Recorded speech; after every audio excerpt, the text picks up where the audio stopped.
歡迎收看《寰宇全世界》，帶您走進全世界。全球各地的觀眾朋友，大家好，大家平安，我是何榮。兩岸大事國際焦點，深度剖析，打開視野。透過 YouTube 收看朋友，請您幫我們按讚、訂閱、加分享，動動手開啟小鈴鐺。也歡迎您告訴我們在哪個城市打卡收看。當然，歡迎大家多多的表達您的觀點，跟我們互動交流一下。別忘了幫我們熱推一下。好，來歡迎今天的4位來賓。首先是前大使、資深外交官邱文基大使，何榮好，各位朋友大家好。另外是美國共和黨前亞太區主席方恩格 Ross， 大家好。還有台科大企管系教授張順教老師，主持人好，各位觀眾大家好。另外，中華戰略學會資深研究員張慶大哥，主持人好，各位觀眾大家好。好，觀眾朋友們，大家最受矚目的這個禮拜，當然就是全球都在高度關注的中美元首會習川會，兩個人已經見面了，而且呢，這次的川普的行程從原本的2天1夜改成了3天2夜，當然這個第一天是晚上抵達啊。那這場高規格的峰會在結束之後，各界也關注的是未來的世界新秩序將會變成如何？峰會之後呢，中美互動會不會有一個新的架構？還有目前在國際上仍然解決不了的問題，要如何來處理？那這次呢，看到川普他是5月13號到15號到北京訪問中國大陸，結束行程以後呢，中美雙方也各自就推出了自己不同的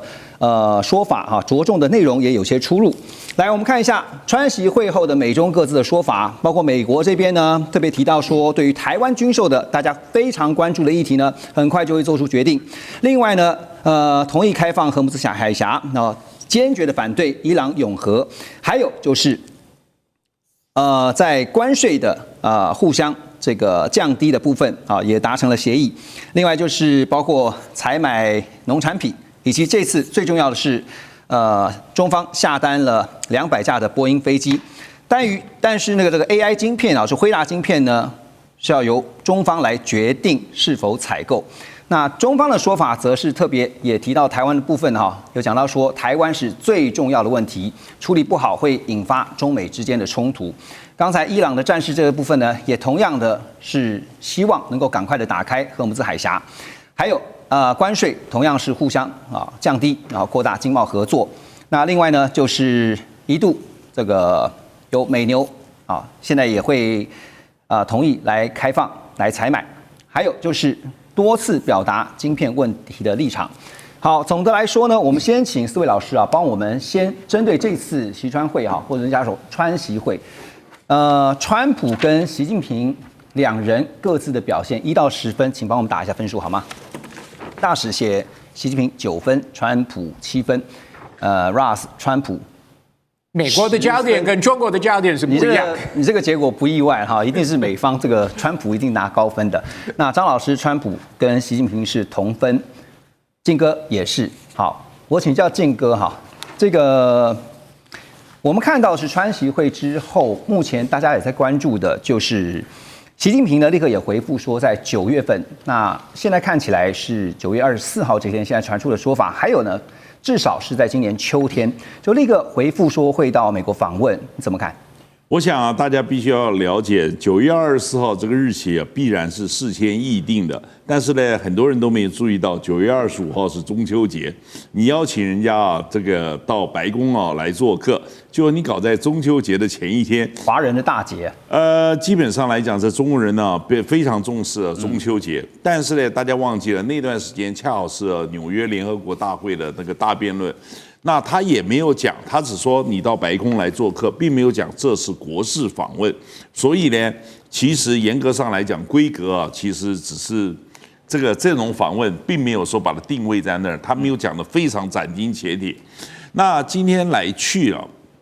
抱病而去，那這個還要看後面這個後續的發展。我給他兩邊都8分，是因為後續還可能會有動態的變化。假如這個習近平一再講的台灣問題處理不妥善，最後他不去破局可能性是存在。假如兩邊都摸順了毛，後續是成型的可能性也還是存在。對，所以在這個裡頭，大家呢雖然是當場就答應了，但是沒有說是敲得那麼死。好，後續還有一些變數哈，就是隨時在做一些動態調整。大使，我請教你哈，因為這次看到中美元首進行了我們說2026年以來第一次非常重要的元首峰會啊，其實中美兩強的架構看起來似乎是底定了。您怎麼看？因為有分析也看到是在這一次的習川會以後，其實中美之間已經形成了一個新的互動框架，是嗎？對，這次中國大陸他們很多官媒也都講了，中美關係回不到過去了，可是會有更新更好的發展，那就是從大陸角度來看了。那我覺得就是說，應該是就是說，美國川普總統已經把這個中美的這種元首會晤定入2個超級強權的會晤了，那就變成就是說，在這個實力上是等量齊觀，就名副其實的 G2 了，名副其實的 G2 了。然後呢，中國大陸主動提出來兩邊關係的一些基調，這次提出來就是說戰略穩定關係，長期戰略穩定關係，然後希望這個雙方的起碼這個在可預見的未來，這個有衝突，可是不會影響到大局的穩定。那還有就是一再肯定，就是說這個元首外交這個機制的重要性，那就變成就是說元首定調，然後下面的工作人員來落實，所以就變成元首引領，不是由下而上，而上而下。對，那另外一方面就是說，雙方的談判方式就变成有2個清單，一個清單是正面清單，對，那是用加法，那負面清單呢是用減法。那另外在台灣問題上的話，大陸已經這個很明顯的把過去雙方在談論台灣議題的時候那個劇本把它抽換掉了，改變了。過去談的是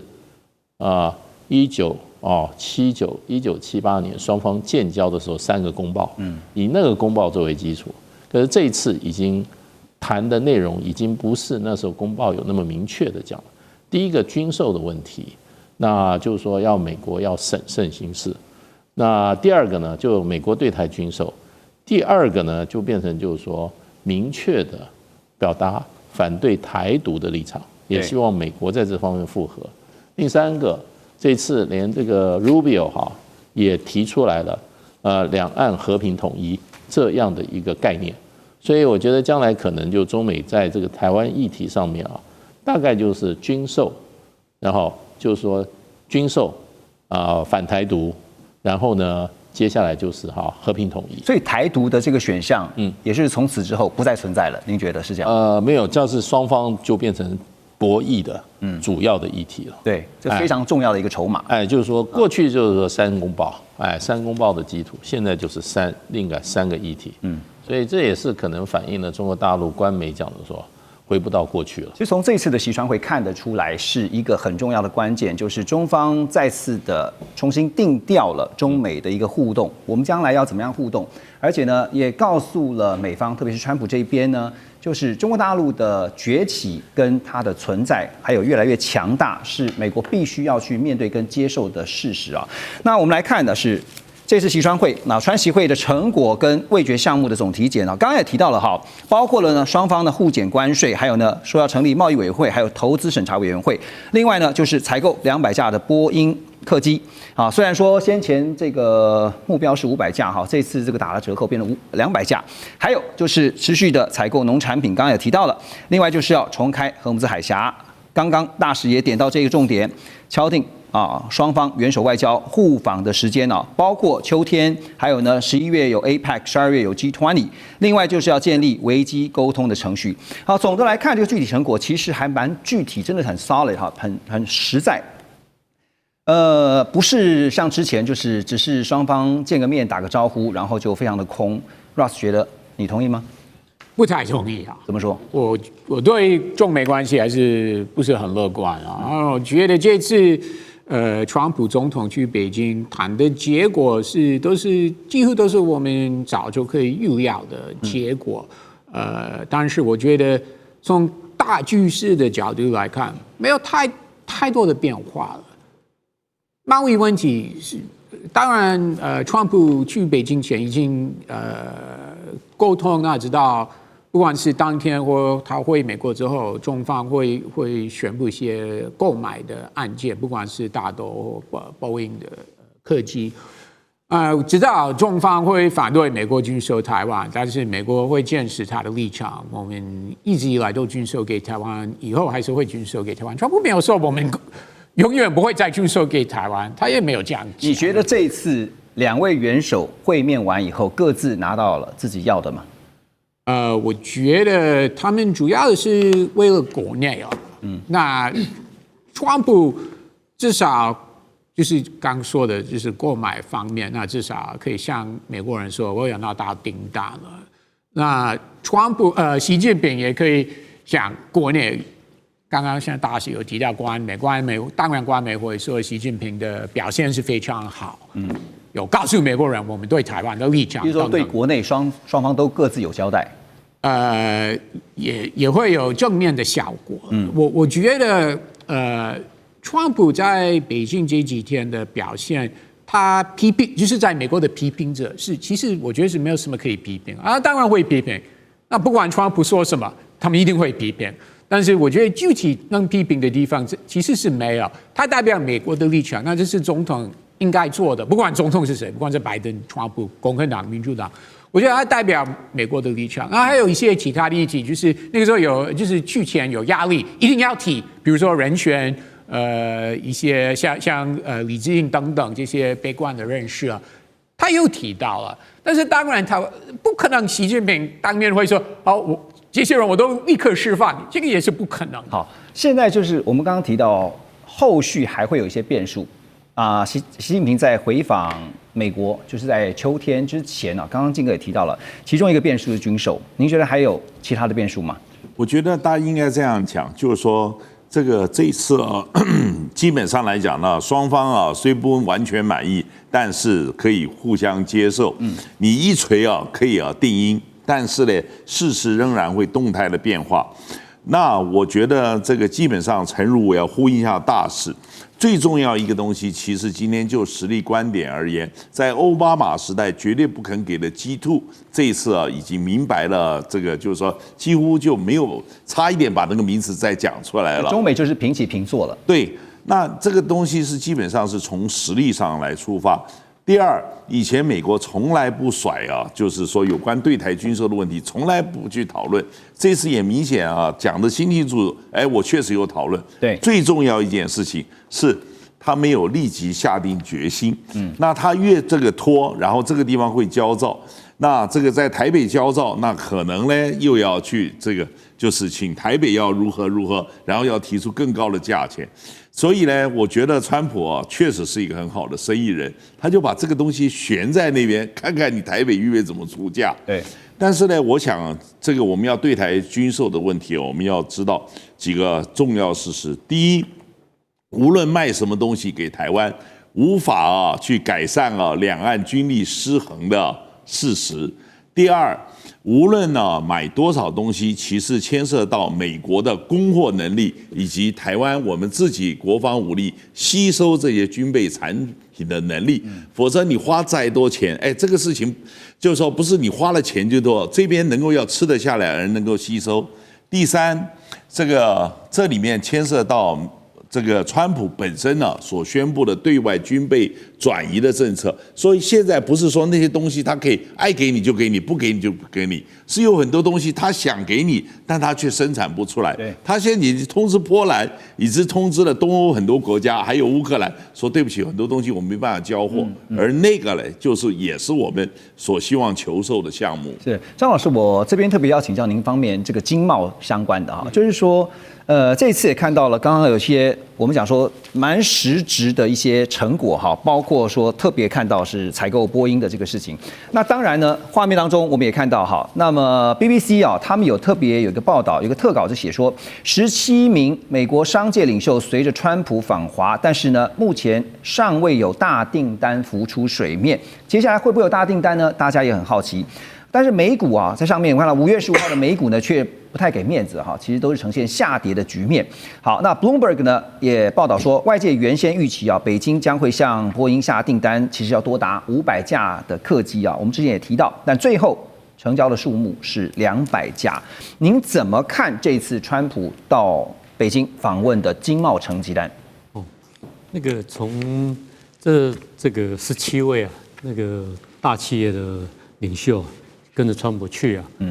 我們從他的這17家企業來看，涵蓋層面算是很廣。就是從投資啊、銀行啦、科技類啦，那科技類有包括了晶片，對，有包括了相關的一些通訊等等領域的這些這個領袖、企業領袖，所以我們說整個層面來看是蠻完整的。那可是我認為這種的談判完，這一次的訪問完以後啊，我認為後續的效應是我們有待觀察。那我是認為有一些東西啊，事實上已經看到那個跡象。第一個就是關稅，雙方的關稅，我認為會緩和。像美國現在對中國的關稅啊，已經達到還是在維持在48點多平均。那中國對美國的差不多31平均哈，我們算一個 rough 的數字。我認為雙方這關稅這一塊應該有緩和的空間，繼續休兵延緩下去。會下降，我認為會調降，會降溫。那為什麼呢？其實我們說穿了，美國需要中國一些農產品的採購，那中國呢也需要美國更放寬它對中國產品的管制，包括像電動車。那像這一塊，我認為這關稅這一塊，雙方應該會有緩和的餘地。第二個呢是這種採購的擴大，我認為是雙方都需要。那另外一個第三項啊，就是投資的擴大。其實以中國來看，也許我們看到它貿易出超很高，去年超過1兆。可是呢，這種的1兆，並不代表整個外資 FDI 在中國大陸蓬勃發展。所以事實上，大陸事實上很需要來自以美國為首的這些銀行還有投資機構的投資。因為這對整個中國來講的話，發展的經濟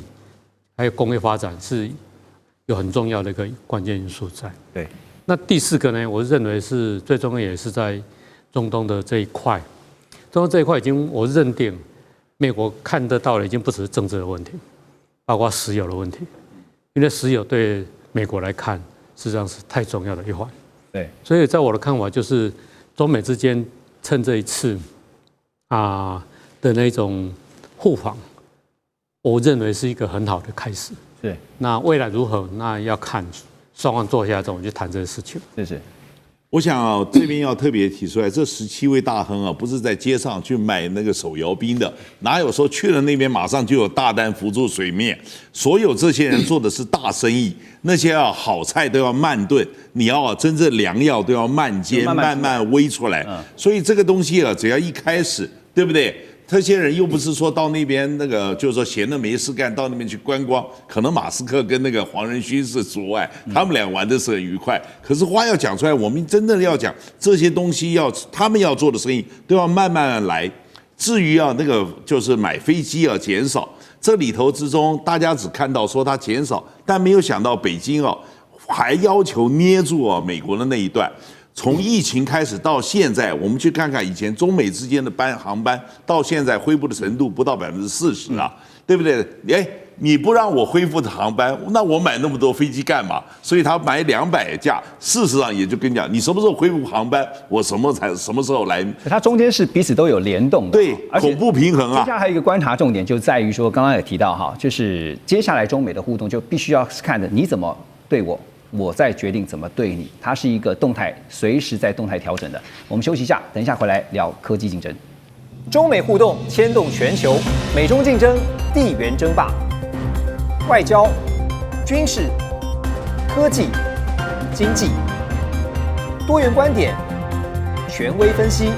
一同掌握2026全球新秩序、新賽局。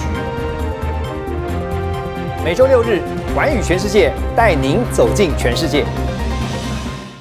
好，回到節目，我們繼續來看川普這次訪中行程結束之後在他搭乘空軍1號專機的時候呢，他特別也接受了媒體的訪問他向外媒透露說呢，他在川習會期間並沒有針對台灣議題向大陸國家主席習近平做出任何承諾。同時呢，他也預告不久的將來會針對總金額，剛才我們也提到了140億美元的，折合台幣大概是4400多億的對台軍售案來做出最終決定。路透社也報道，川普向媒體透露習近平曾經當面有直接詢問他，如果解放軍攻台，美國是否會協防台灣？但是川普當場並沒有回答這個問題。而根據白宮這個川習會之後對外釋出的會談摘要通篇，整篇裡面呢也沒有提到台灣。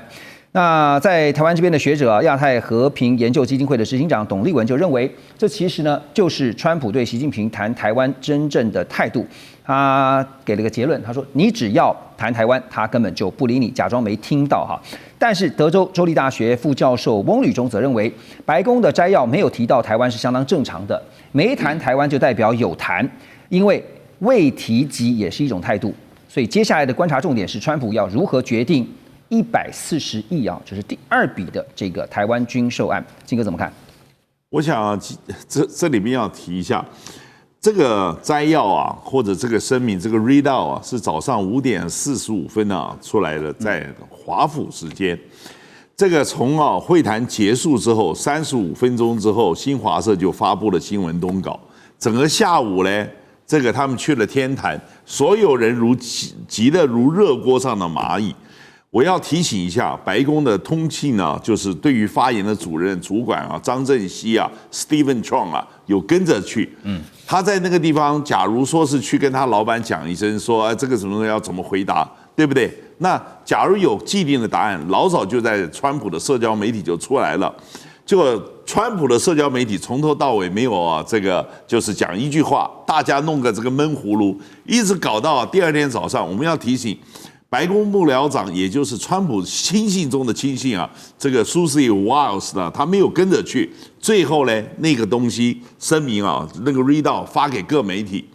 到第2天為止，你知道，他從頭到尾沒有登在白宮的網站上。所以你從這些程序上的蛛絲馬跡啊，他就是把原來的你去看裡頭，真的都是原來的在中國大陸的標準的立场，他在那邊。就是提出來，把它貼出來，這個就不會受到質疑。這個我記得 Ross 經常跟我講啊 ，You always tell a lot of facts, but you never told me the truth. OK，Ross 你怎麼看這個140億的軍售案？現在川普這個問題回到了川普了。那當然他在北京的時候呢，對於台灣問題，只要甚至當場這個跟習近平在旁邊的時候呢，也有媒體問他說：“哎，你們談到台灣了？”他就是閉口不談。可是呢，當回到了這個空軍1號專機上的時候，開始慢慢的釋出跟台灣相關的訊息。我只要說，在回程飛機上，機子一定會問他這件事情，一定他不得不回答。他的確是跟習近平有討論這個議題，但是像我剛剛說的，其實我覺得很多東西是沒有任何變化。過去川普接受訪問的時候被問到，那如果大陸武力犯台，你會做什麼？他一直以來都有一直的答案方式，他都會說我不告訴你。中方知道我會做什麼，但是我不告訴你。他一直用類似的回答方式。美方會做什麼？美方會做什麼？川普說我不告訴你哦。你覺得呢？但是說實在，他這樣的回答方式、答復的方式啊，非常正確。我為什麼這樣說？因為如果大陸真的武力犯台的話，只有時任美國總統能決定美國會不會派兵協防台灣，不是今天的總統知道以後的總統會怎麼做，不是國會說的就算，只有時任總統能決定。所以其實如果這件事情沒有發生在川普任期之內，那他幹嘛回答，對不對 ？OK， 大使您怎麼解讀哈？剛剛特別提到川普在北京閉口不談，而且非常低調的，都是他的旁邊的幕僚，包括貝森特啊，這個 Rubio 啊，都講說，哎，有談到台灣議題，可是川普自己就是不碰。可是呢，包括現在已經回到美國的時候，開始講，他到底在玩什麼把戲？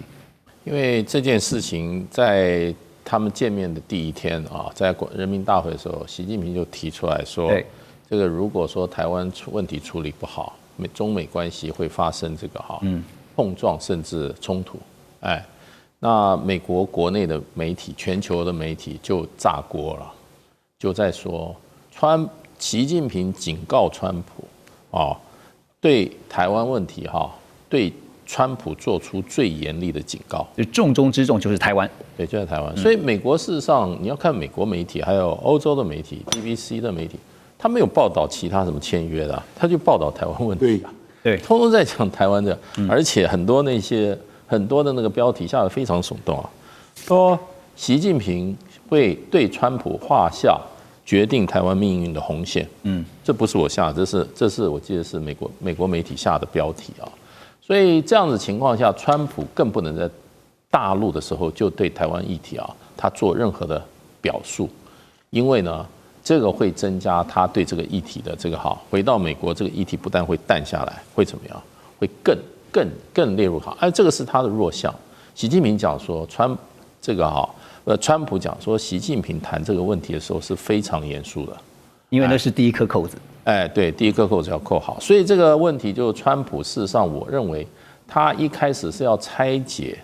這個問題對他可能會面臨到美國媒體的質問的這個尷尬局面，所以他是輕描淡寫。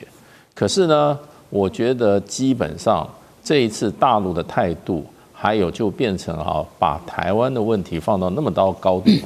川普就知道這個問題他是無法回避的，所以他已經講了，他這個 Rubio 用了一些關鍵字出來和平統一。這些大概都是大陸會提出來的，美國從來沒有在台灣兩岸關係的中間用過這個字眼所以我覺得就變成我就說這個劇本已經換了，有關台灣問題的中美討論的劇本就已經換了。那為什麼只拿到200架飛機，沒有拿到500架飛機？那就是說，因為今年還要見面，第一個一次都給完了，下次給什麼？沒錯，分批給嘛，對不對？延長戰線，對，第二個就變成就是說，那給不給還要看你對你的要求的台灣問題的表態，隨時你怎麼做？那川普我認為他講了說，因為我沒有再回頭看，我認為他就說我會在這個問題上，軍售問題上在我最方便的那一刻來做決定，對吧 ？At my earliest convenience，這個不是說我會盡快的做回答。在我方便的時候，再找一個 timing。這個其實常常這個英文書信常就是說在我最方便的那個時候，我要去做個決定。OK， 所以我聽了他這個用語以後，就說哇，這個中間有很大的空間。您剛剛提到500架的波音客機後來變成了200架，剛剛說延長戰線嘛，那確實這一次隨行的美國企業家，當然也看到波音的總裁也去了。蠻失望的，因為原先講說500架，在最後200架。我回應一下，我真的覺得習近平跟川普今年再次見面的可能性真的是不大。不大。如果見面的話，可能是像去年在 APEC 的模式，就是短在多邊會議旁邊。但是像過去幾天，會花2天時間在一起，不管是在華府或在哪裡，我真的覺得可能性不大。我覺得習近平就像張金剛說的，然後那個9月底去美國，除了中秋節之外，也是美國其中選舉倒數6個禮拜，我覺得那個時候去美國有點不方便。對，這個跟選情無關了。還有我覺得川普不太想去深圳參加 APEC， 那已經去中國一次，今年去中國一次，然後幹嘛第二次去？這是你的分析。信哥，你說，我先要提醒一下，就是說川普本人對於拜登多次失言，說誓言會派兵來護台，進行過非常嚴厲的逼停，然後呢故意把他弄個悶葫蘆這是戰略模糊strategic ambiguity 非常重要一個節點，所以他說我也不知道答案，你也不知道答案，我只有我最後來做決定，所以他這個東西是非常重要一個節點。但是至於那個方恩格他是我的好朋友，你知道，他是這個叫做共和黨，他自然要護着共和黨的總統，所講的這個是很有道理。但是我覺得共和黨跟民主黨的時候其實有一點一致。當民主黨的總統拜登講說要出兵護台的時候，馬上就有他的幕僚講，他講錯了。他們敢去改總統，就是這是美國長久以來的戰略模糊政策，這是絕對。至於呢，這個方恩格這個我的好朋友方恩格講說，他只會應付一下，去見他一下。對不起，人家都走進白宮，他說會，你好，我有事兒，我先走，這不可能的事嘛。他既然邀請人家到我白宮來做客，不可能草率就是說這個不怎麼接待嘛，對不对？對，我也同意你的觀點哈。那另外我們要看的是黃仁勳哈，因為剛剛提到說，除了波音的總裁蠻失望的哈，這次變了200架的訂單。那波音的股價當然也因為這個消息而出現了這個下挫。好，黃仁勳是為什麼呢？因為我們知道他在最後一刻才在阿拉斯加搭上了空軍1號，隨着川普出訪這個中國大陸。紐約時報報道說呢，川普在結束這趟行程之後呢，看到輝達的人工智慧晶片在中國大陸銷售的命運仍然是不明朗的啊。因為川普在最新的發言當中也證實，雖然美方政府已經批准了銷售許可，但是中方到目前為止還沒有購買輝達最先進的 H200這個 AI 晶片。他特別提到，他說中國是選擇不購買，並且呢正在把他們的戰略中心全面轉向，要致力發展自己的本土技術。那美國的貿易代表 Grill 呢，他也接受媒體就彭博採訪的時候也說，大陸企業會不會買輝達的更多產品呢？現在是取決於中方的決定哈。所以黃仁勳這次在北京也被媒體問到說，輝達會不會把晶片賣給華為呢？但是這個提問太敏感了哈，所以他沉默了幾秒鐘之後呢，只回應說，這個好奇怪的問題哈，就沒有正面的回應。另外是根據一個消息 ，Business Insider 這些外媒報道呢，有一個放空機構叫做 Cooper Research 表示呢，輝達聲稱在2025年4月。美國出口管制生效之後，在大陸的市場營收已經降到0%，但是看到他們在2026年財年這個財政年度裡面仍然有20%的收入是來自於中國大陸市場，所以呢，顯然跟財務表現還有相關的說法呢是有些矛盾的哈。所以現在回到 H200這個議題H200的開放取決於中方，這是 Greer 剛剛講的。那對於中方來說，張老師您覺得如果選擇開放，真的？如果開放的話，會有什麼樣一些附帶條件？這我的看法，中方一定會買。那其實現在如果沒有名正言順的開放，其實中方還是可以透過像馬來西亞、泰國很多的管道輸進這個 H200的晶片。只是讓大陸在做這一塊礙手礙腳，成本拉高而已。那所以只要中方願意，美方願意放，中方一定會正式買。這我是可以預期的，未來一定會這樣。對。那你說媒體講說有一些顧忌，那我這邊做點技術上的說明。第一個說明就是說，中國大陸現在7奈米的 DUV 製程沒辦法取代 EUV 製程。這 EUV 製程有它的特殊的 know-how在。另外一個是最重要的，就是封測，就是台積電為首的這種 CoWoS 的封測，基本上就是單免了整個 AI 晶片的生命，而不是製程哦。製程7奈米 DUV 做出來，可是問題是封測做不出來，所以只要掌控台積電有掌控這一塊，還有 Intel 掌控一些重要 AI 晶片的封測能力，其實中國大陸買這些晶片，其實美國不用太擔心說中國大陸華為這些公司有這個能耐去做出跟它同樣的品質。所以關鍵不是在晶片，而是在您剛剛提到的這個光刻機。還有包括特別是封測的部分。對，那我覺得如果黃仁勳要趕快賣的話，那就講他應該要講他支持92公司。這個你在節目中講。對啊，你看他身為就是出生在台灣，我覺得大陸很關心這個問題了。他沒有明確表態，他對這個議題的立場會影響到他在大陸的業務。但是即便黃仁勳這麼說，就能夠確保 H200就能夠真正開放在中國大陸販售嘛？當時有一種說法是，大陸現在因為剛剛提到說晶片自主國產化、自主化已經達到一個很成熟的階段。剛才張老師也提到了，其實關鍵在於像是 DUV、EUV 啊，那拿不到 EUV， 可是呢，可不可以用一种交換的方式呢，去取得更高階的 DUV 啊？這個部分的話，我那個修正一下，就是說，剛才你提到的 EUV 的這個製程的機台，完全就是多國的模型嘛做出來的。對，裡面呢，美國的技術成分很高，太高了，所以ASML一定要聽美國的話。那沒辦法，這種東西就是牽扯到的，就是美國也怕這一塊東西，如果整個拿到中國去以後，技術很容易就被很快就接上，所以才說會不會有一些私下的交易，或者是說拿稀土之類的項目作為到時候叫板的籌碼。其實是這樣子啊 ，H200它已經是降規的哈，是就是說特別為中國大陸設計的，並不是這個 NVIDIA 就目前第一線的產品啊。那這個 H200的話，事實上它的很多的效能啊，那中國大陸目前華為啊，還有幾家這個 AI 晶片廠已經可以做出取代的產品。你可能數量用的多一點，或者說哈，這個有其他的方法，良率。那問題就是說，你如果現在放 H200進來的話，這個中國大陸的晶片就沒有人要了。所以我覺得這個是還有一個就是市場保護的一個怎麼講，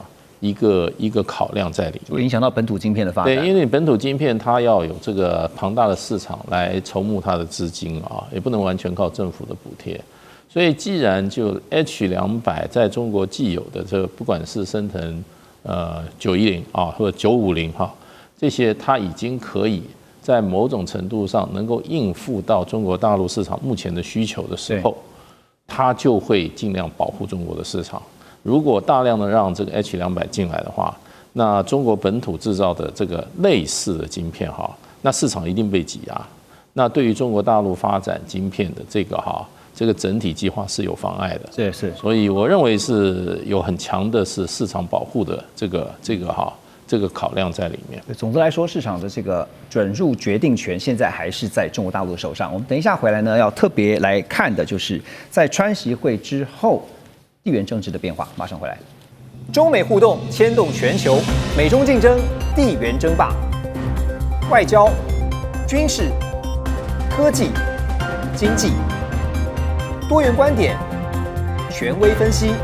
一同掌握2026全球新秩序、新賽局。每周6日，寰宇全世界帶您走進全世界。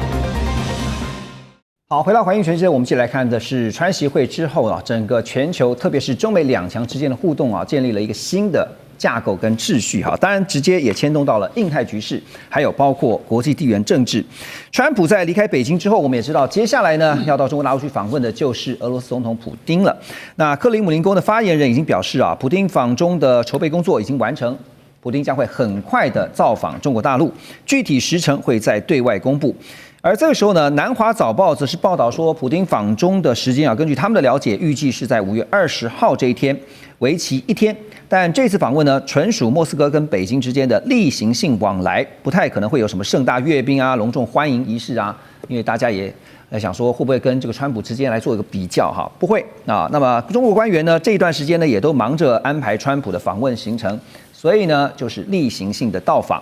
那連同普丁接下來的訪問在內呢，也使得中國大陸呢成為全球第一個在短短幾個月之內就連續接待了聯合國安理會其他4個常任理事國領袖的國家。先前我們看到了法國的馬克宏在去年12月去北京訪問，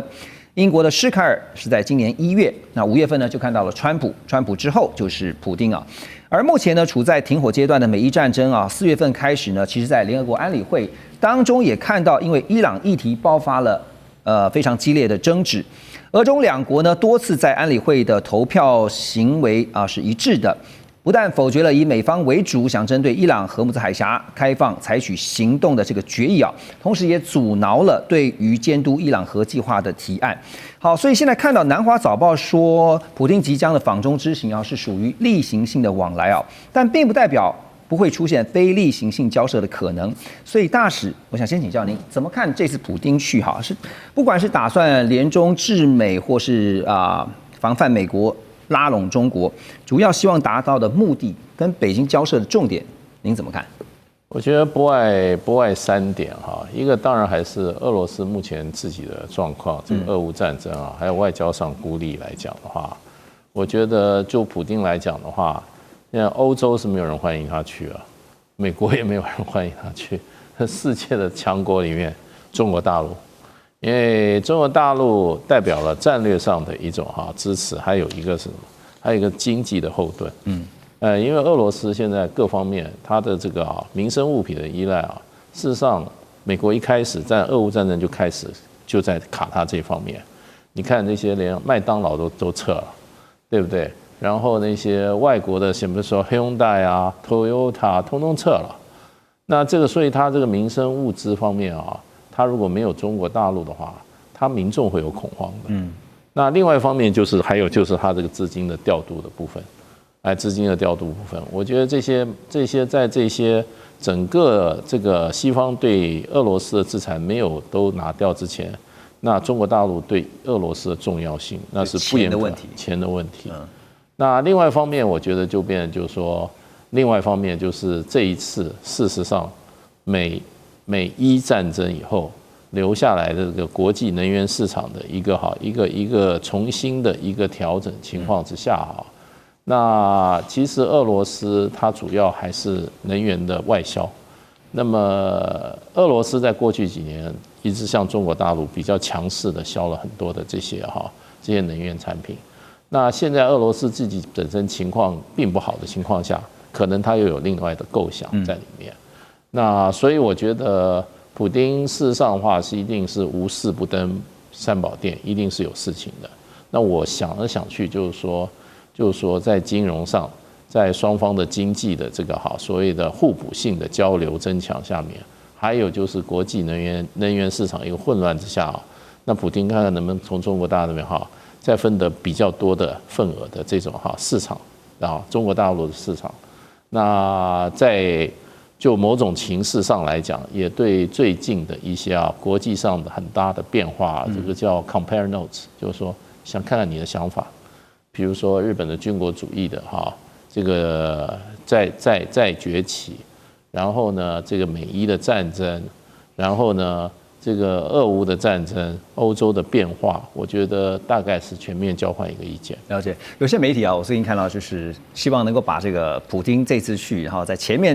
前腳剛走的這個川普兩個人做這個規格的比較，其實真的不需要，因為其實中俄兩國的這個見面比起中美兩國這個太頻繁了。那當然除了俄羅斯以外這次日本也在高度關注2026年第一次的這個中美元首會。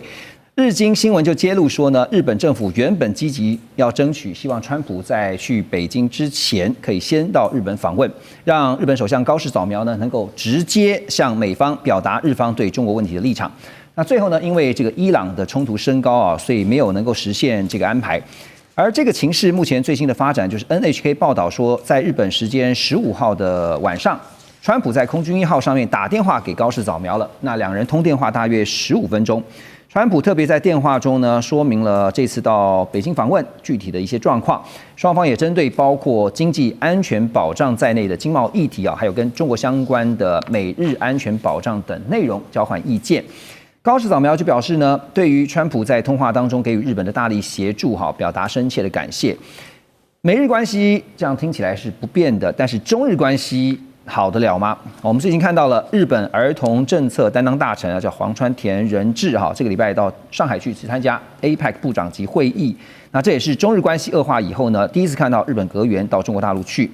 中美關係因為習川會現在看起來，剛才也提到緊張的氣氛稍微和緩下來但是中日呢，金哥，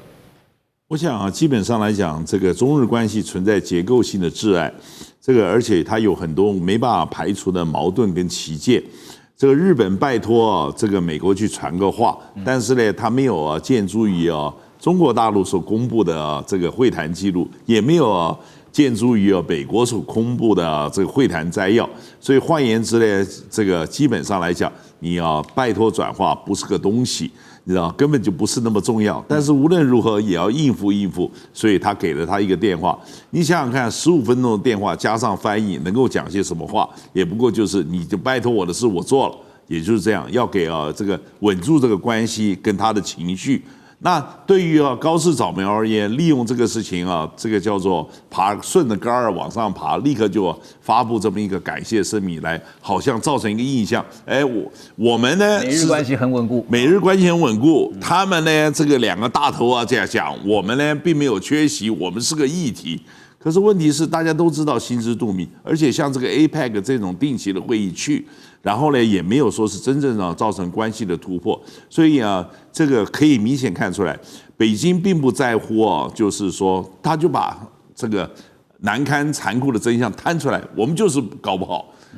但是呢，高市早苗這邊要各種的掩蓋，你知道這個世事仍常如常運轉。所以兩邊的氣勢一看就知道高低。對，阿史，你覺得剛剛金哥特別提到說，日本也在高度關注蠻緊張。這一次看到就是觀察整個中美元首之間他們的互動？我覺得日本不用緊張了，而且現在川普這次沒有答應去東京見高市早苗，我覺得這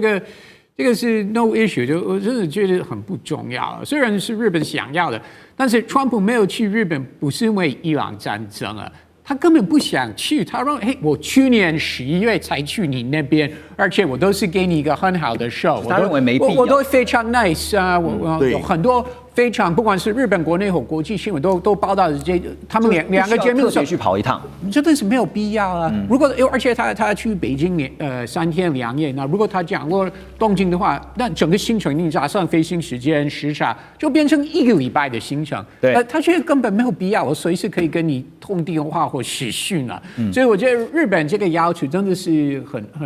很奇怪，真的是沒有必要。但是因為日本一直很希望隨時密切關注是有沒有得到美國關愛的眼神嘛。但是說實在啊，我們都知道那個時候就是川普第一個任期，他跟安倍晉三關係是非常好。那到目前為止看起來，他跟高市早苗的關係也是一樣，也是很不錯的，沒有什麼衝突，他沒有背後說他的壞話等等了。那重點來了。日本答應，就像台灣的南韓、歐盟一樣，你答應川普這個大金額投資啊，那對川普來說，最重要的是錢什麼時候到位？錢什麼時候到位？哈，講到錢哦，我請教張老師，因為美國財長貝森他這個禮拜也跟日本的財務大臣片山高月進行了大概35分鐘，其實非常短，這個美日財長會議。那他也表示說美方並沒有向日方提出任何有關貨幣政策的要求，沒有在干預啦，這也或者說是在試圖要淡化市場啊，對於這個美方干預日本央行政策方向啊，因為他希望能夠透過他的說法來淡化這樣的疑慮啊。但是真的是如此嗎？日元的穩定對於美債的影響，您的觀察是什麼？這個事實上是這樣。就說這種利差的關係，所以日本人發現到我日元的匯率對美元，我如果日元貶值，我多賣掉日元，我去買美債，因為美債的利息比較高，所以呢，這種情境呢就出現那個什麼呢？就是說，如果美債的利率，你看最近這幾天30年呢，已經飆到1.5，很高，一定會加速很多日本人去買美債。因為利率高，可是買越多的美元的時候，日元就越貶，所以日元呢，就因為美債這種利率的上升，造成什麼？造成它的日元對美元的匯率會貶值。對，那可是美債利率的上升誰做成的？是造成的是美國政府一直發行公債，反正就一直借嘛。所以呢，這種拿公債借錢的方式，提升了這種美元公債的利率的時候，就會間接影響到日元的匯率的怎樣被貶值。可是日元匯率被貶值的時候，尤其最近這幾個月，美伊戰爭會更嚴重的影響到日本的這種所謂的原物料輸入的價格，產生所謂的輸入型的通貨膨脹。對，所以日本對這一塊很戰戰兢兢。那怎麼辦？可能到最後被迫要升息，唯有升息才可以穩住我日元的匯率。所以我們一般人、外面人在看的時候，就感覺說，哇，好像你美國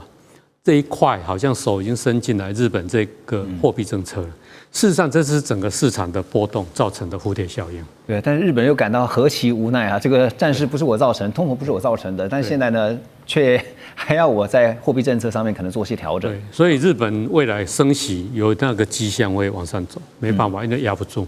那個 CPI 的問題，就是那個消費者物價指數。對，順着您的話，等一下我們回來就要來看哈，就是現在雖然川習會結束了，可是呢，還有一些國際議題，特別是在中東地區這邊，荷姆斯海峽什麼時候開放呢？我們休息一下，馬上回來。中美互動牽動全球，美中競爭，地緣爭霸，外交、軍事、科技、經濟，多元觀點，權威分析，一同掌握2026全球新秩序、新賽局。每週6日，寰宇全世界帶您走進全世界。好，回到節目，我們來看的是金融時報最近披露啊，沙烏地阿拉伯正在和波灣盟國啊商討一件事情啊，是如何應對伊朗戰爭結束以後在中東地區啊這個區域的局勢。那也提出了呢，由波灣各國跟伊朗來簽署互不侵犯條約的構想。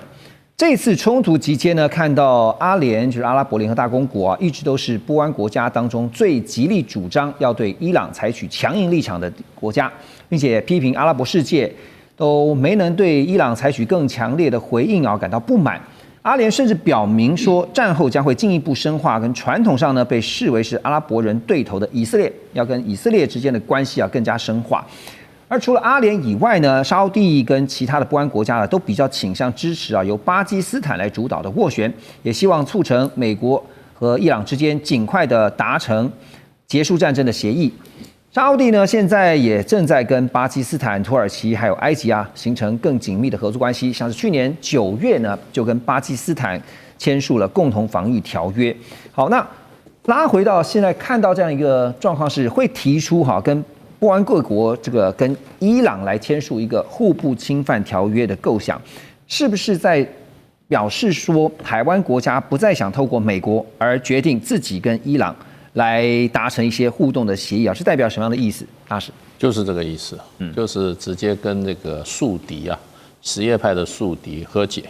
那互不侵犯就是某種程度和解的第一步啊。那其實他們在這次戰爭從發生到現在，基本上已經向伊朗輸送了非常友好的訊號了，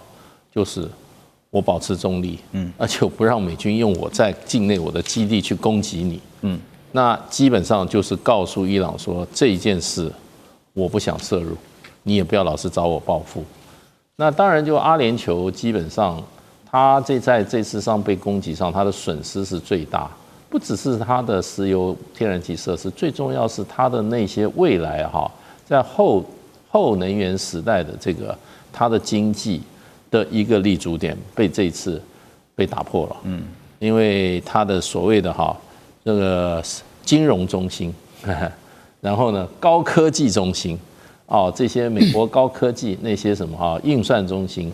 然後還有什麼旅遊中心，各方面的這些布局的那麼多年非常有成效的這些進展，這次戰爭把它打垮掉了，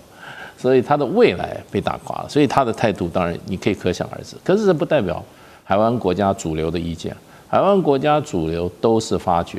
他們必須要直接跟伊朗改善關係。對，第一個原因是什麼？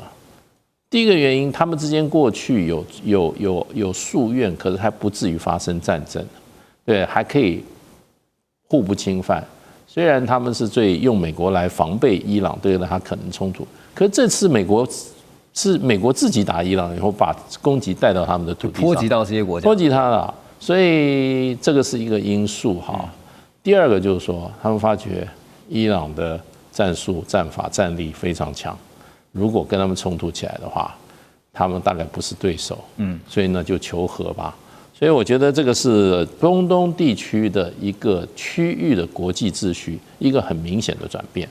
那巴基斯坦也是他們的回教兄弟，那尤其他們是巴基斯坦主要遜尼派。第一個，巴基斯坦是有核子武器的，它有核子傘的這種功能。第二個，巴基斯坦在跟印度這次打戰中是證明了它的這個戰力是非常強的。第三個，其實巴基斯坦的這些軍人過去在海灣國家擔任傭兵跟他們合作多年，對，已經很有默契了。所以這次一個這個沙特一個基地就15000這個巴基斯坦軍隊就砰一下就進去了，這不是小動作，這是大動作。所以就是說這個他們將來這個安全的這個重點，整個這個波灣地區組織國家，他們對於自己的安全的安排跟規劃上，那就是我覺得就是逐漸把美國的力量把它壓低，就不再透過美國了，不再透過美國。那巴基斯坦的後台軍事後台，你們也知道是誰？对。所以張老師，您覺得那未來會不會在中東形成一個不用再透過代理人，就沒有代理人這樣的一個情勢？其實代理人的制度背後有它的歷史的緣故，最重要一個是伊朗的這種所謂的政權，它的模式已經不再是單純的一個政治為主的，事實上它有宗教帶點的一種模式。那再加上常年的來自從第一次世界大戰之前歐洲的介入，還有後來美國的介入啊，讓這個國家，你可以讓這個中東地區，你會發現到最主要的介入者是誰？都是歐美。事實上，他們也是利用代理人的方式進來這個區塊，去建立起他自己的版圖。所以這種代理人的制度啊，在中東你說會消滅，第一個我認為歐美可能就要撤掉。对，那再來你說伊朗這個代理人制度，在我的看法，伊朗這個代理人制度，只要伊朗的政權的整個制度，它沒有受到一個很來自其他國家這種威脅的時候，其實在我的看法，這種代理人制度自然而然的可能會就會消失掉。可是我強調，未來這個制度不會消失，因為畢竟這個區塊啊裡面來自世界各的不同國家強權的介入一定會存在。了解，为了能源嘛，所以代理人制度你說消失的可能性很低啊。那美軍基地呢？這個現實的問題啊，請教晉哥，因為在卡達有這個空軍啊，巴林有海軍，科威特有陸軍哈。但是因為這次的這個美伊戰爭以後，也有一些討論是說，未來這些美軍基地的實力可能不如以往。您覺得？我覺得這個問題不能光看那個就是設置基地。通常我們在軍事上啊，把它叫做 ABO。第一個就是軍隊入境權的 access 的問題，第二個是設置基地的 basing 的問題，第三 O 是 overfly，就是你的戰機過境可以執行任務的問題。所以這個我要提醒一下，你們都認為啊，這個啊就是阿聯吶。就是這個，他對這個叫做這個伊朗最為這個什麼？事實上，那個時候在美國在1月份解決掉了委內瑞拉，開始調兵遣將，然後大量的空軍呢軍力，原來在那邊大概150架，最後啊2月28號發動戰爭的時候，大概到457、8架，我大概是這個數目，就450多。那這裡頭之後，1月26號，阿聯啊就直接就講，我不容許你運用我的這個就是空域來執行啊戰爭。但是他忘了講一句話，他沒有講說我不許你用我境內的美軍基地啊對啊伊朗作戰。他們當初啊，其實這些國家啊，我們也是要體諒人家。當初把美國給拉進來，是希望能夠啊獲得美國撐腰，然後呢對啊伊朗產生嚇阻效力。但是呢，在啊美軍跟這個就是對伊朗2月28號動手的時候，他只有跟以色列的內塔尼亞胡去商量，其他人都被蒙在鼓裡。那這裡頭之中，只有沙烏地是老早就看出來，就說你不可以用我的境內的基地。所以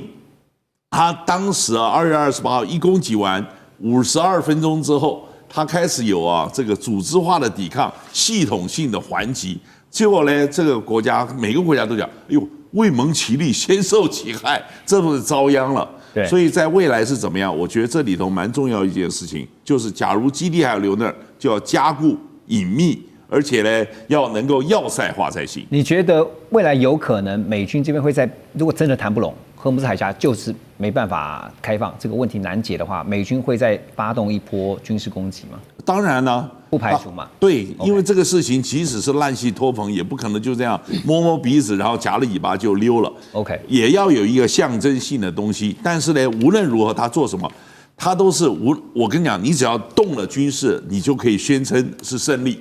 動了軍事就可以宣稱勝利。對，動了手。我要問你的就是哈，因為在畫面當中我們看到，其實最新的根據這個伊朗通訊社的報道說，其實海軍方面啊有告訴大家，有開放這個中國大陸的船隻啊有通行荷姆斯海峽。那美國財長貝森特呢特別提到了荷姆斯海峽開放的問題，他說其實這個是中國比美國更關心的，因為呢他說中國大陸呢高度依賴中東能源進口，所以呢現在海峽受阻呢其實對中國大陸的衝擊遠高於美國啊。他也認為中國大陸呢會在幕後運作重新開放海峽。另外，在下方，這個《華盛頓郵報》也報道說呢，美國的機密評估報告提出一個警告，說大陸方面積極利用伊朗戰爭在軍事、經濟、外交各種領域擴大對美的優勢，試圖強化全球影響力。所以，誠實來看，這次美國發動了這個美以伊戰爭啊，單就美國跟伊朗之間在中東地區現在所造成的這樣一個泥淖哈。是不是在戰略上真的犯下了一個戰略錯誤？我覺得重點是怎麼開放了。那我們以後可以回頭看啊，當初是做下什麼錯的決定。但是